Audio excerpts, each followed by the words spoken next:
You wake up. Another day. Same walls, same clock ticking, same thoughts. Maybe tomorrow things will change. You stare at the ceiling, waiting for a sign, some miracle, someone. But here's the truth. Most people never tell you.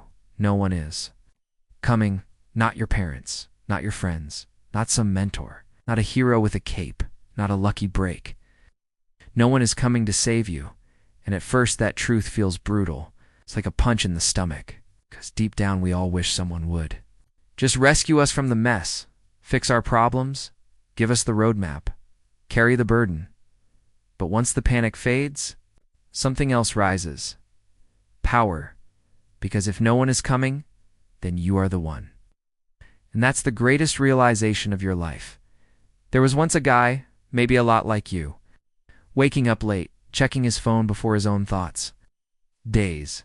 Filled with scrolling, pretending everything's fine while silently drowning inside.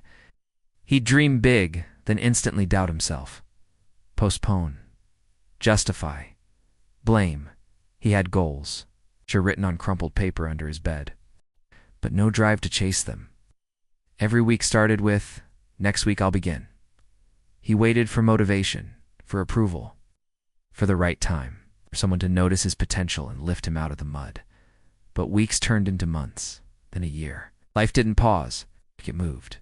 And he stood still until one night, sitting alone in his room, lights off, face buried in his hands, he whispered something that changed everything. No one's coming, ...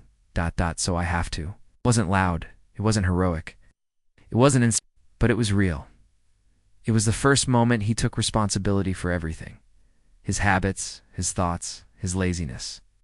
His fears. No more blaming his past. No more blaming bad luck. No more blaming the world.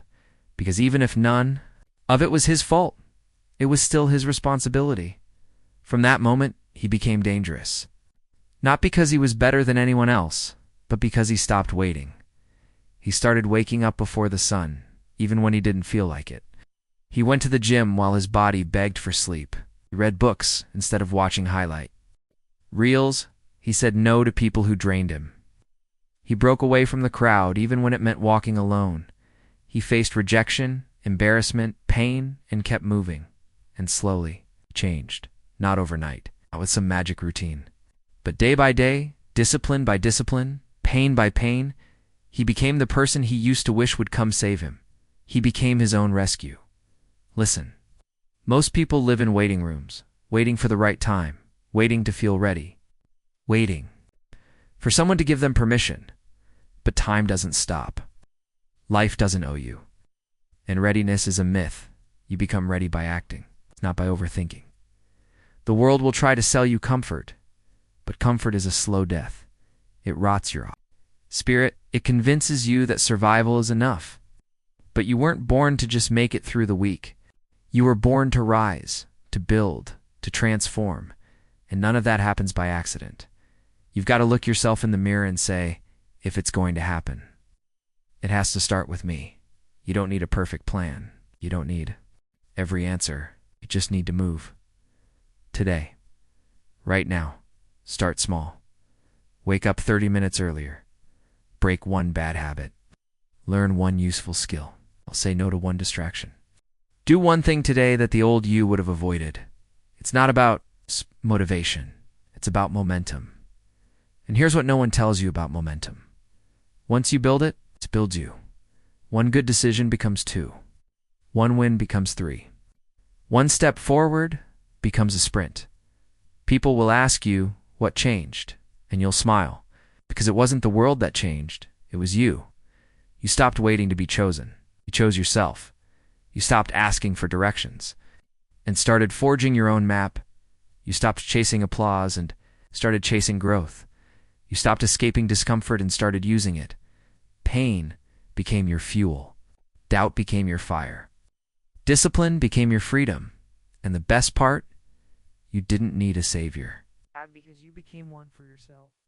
Think about who you could become if you stopped hesitating, if you stopped needing approval, if you stopped listening to the lies in your head that say you're not enough. The truth, you are enough. Not because you've achieved anything, but because you can. There's power sleeping inside you, real wild, unstoppable power. But you'll never meet that version of you if you keep living like someone's coming. No one's coming. There's no lifeboat, no backup plan, no secret shortcut. It's just you and the choice you make right now. So stop waiting. Pick yourself up. Clean the mess. Rewrite the script. Yes, it'll be hard. Yes, it'll be lonely. Yes, it'll be uncomfortable. But it will be worth it. Because one day when the world finally sees the transformed version of you, when they ask how did you do it, you'll look them dead in the eye and say, I stopped waiting to be saved. And I saved myself.